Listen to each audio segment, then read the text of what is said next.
I've read with great interest in the media and the press and of all the colours this week about how what an atrocity it is to have Canberra in the competition, how weak they are, how they're going to be thrashed and how they are being thrashed. Well, factually, they've only had the one terrible whacking, and that was last week in this game that you're watching now.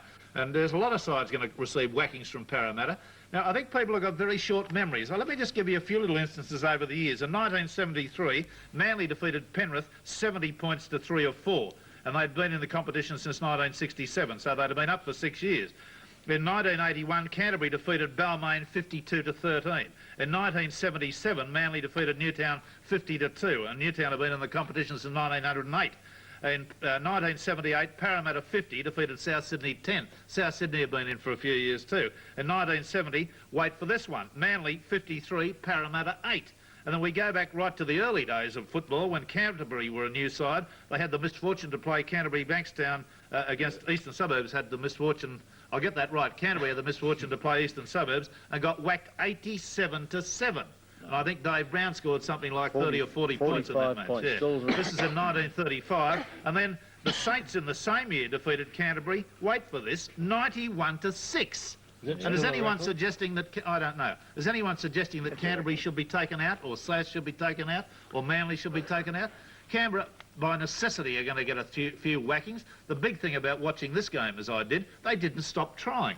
They were outclassed totally, but they never stopped trying. I think it's important to know that Canterbury won the competition in 1938 too.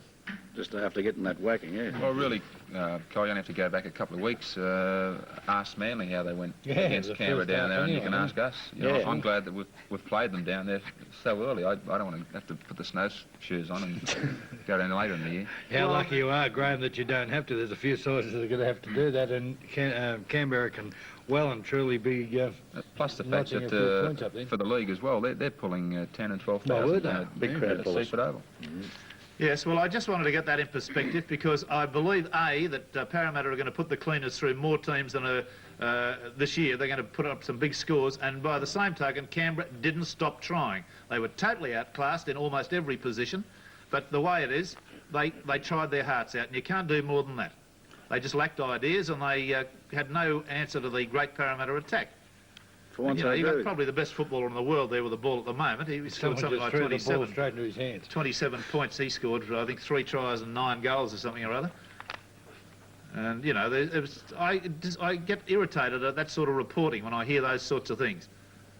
Anyway, we might as well cut out of this slaughter because it doesn't do us any good to see the team getting whacked.